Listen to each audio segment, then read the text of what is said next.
Hello everyone. তো আমরা এসেছিলাম মাকে একটু ছাড়তে, মা একটু স্বাস্থ্যমেলাতে যাবে, ডোমজুড়ে স্বাস্থ্যমেলা হচ্ছে। তো আর ওখান থেকে আমরা ডাইরেক্ট এসেছিলাম রুনাকুণ্ডুতে, তো চিকুকে নিয়ে একটু ঘুরতে। আজকের বিকালটা একটু অন্যরকম কেটেছে। লাস্টে একটা গেমস অ্যান্ড অ্যাক্সিডেন্ট হয়েছিল, সেটা নিয়ে কথা বলবো। শেষ পর্যন্ত দেখো।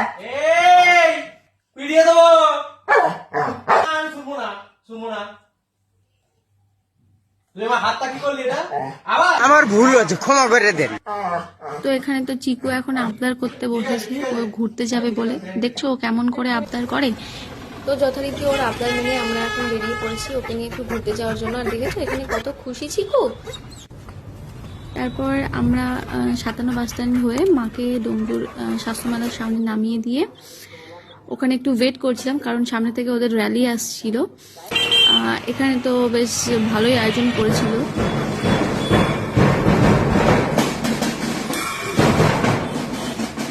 এখানে মায়ের বান্ধবীরা আসার পর মা তাদের সাথে জয়েন করলো। আর ওরা ভেতরে চলে যাওয়ার পরে আমরাও নোনাকুণ্ডুর রাস্তাটায় যাওয়ার দিকে চলে এসেছি। তো এখানে লাইটটা বেশ ভালো পড়ছিল, সানকিস্ট একদম। চিকু এখানে শুধু ঘুরতে আসে না, চিকু হলো এখানে পটি করতে আসে। আর এটা হলো এরই কথা যে চিকু নাকি এখানে আসলে খুব শান্তভাবে পটি করে, কোনো ডিস্টারবেন্স নেই, কেউ ঝামেলা করে না। ও তাই একে গাড়ি করে পটি করাতে নিয়ে এসছে। মানে জাস্ট ভাবো, লাক্সারি লাইফটা জাস্ট ভাবো। তো তারপর আমি একটা স্কুটির আওয়াজ শুনতে পাচ্ছিলাম, তো তার জন্য আমি সাইডে সরে এলাম, গাড়ির পাশে এসে দাঁড়িয়েছি। আর এরা এত স্পিডে বাইক চালাচ্ছিল যে মানে কোনো কন্ট্রোল করতে তো পারেইনি, জাস্ট এসে এমনভাবে পড়েছে। জল জল দেবো? আর ওদের অ্যাকশন দেখে আমি জল দেবো কি নিজেই থরথর করে কাঁপছিলাম। ওখানে যেভাবে পড়েছিস আমি তো ভেবেছি আর মুখ টুক গেছে। হ্যাঁ, টিটেনাস নিয়ে নিবি। আর হাঁটু টাটু ভালো করে চেক করা উচিত, তাই না? ভালো জোরে পড়েছে। আর অনেকটা ছোটাছুটির পর চিকু তো হাঁপিয়ে গিয়েছিল, তাই ওকে একটু এখানে জল খাইয়ে নিচ্ছিলাম। অ্যাকচুয়ালি চিকুর সাথে থাকলে জল, বাটি, লাঠি, ওর মাস্ক সবকিছু সাথে নিতে হয়। মানে এত মাছ মাংস খাওয়ানো হয় তাতে তাতে মানে পোষাচ্ছে না।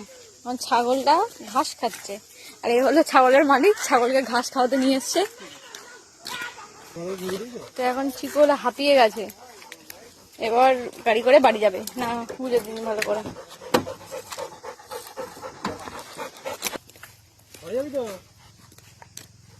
দেখছো ওই যে বড় গরুটা, তো তার দিকে এই মহাশয় তেড়ে যাচ্ছে। মানে কত বড় গরু আর এইটুখানি কুত্তা, ও তার দিকে তেড়ে যাচ্ছে, বুঝতে পেরেছো?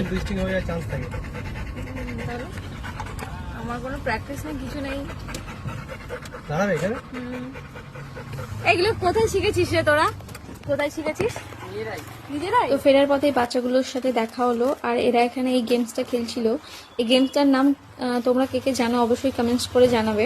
বলছিল যে ওরা নিজেরাই এটা শিখেছে, আর ওরা অনেক অ্যাক্টিভিটিও দেখাচ্ছিল। তো দেখো সেগুলো।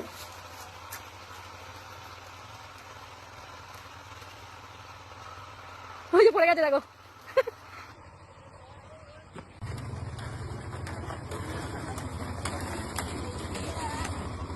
সব মিলিয়ে আজকের বিকালটা বেশ ভালোই কেটেছিল। আজকের ভিডিওটা এই পর্যন্তই। টাটা।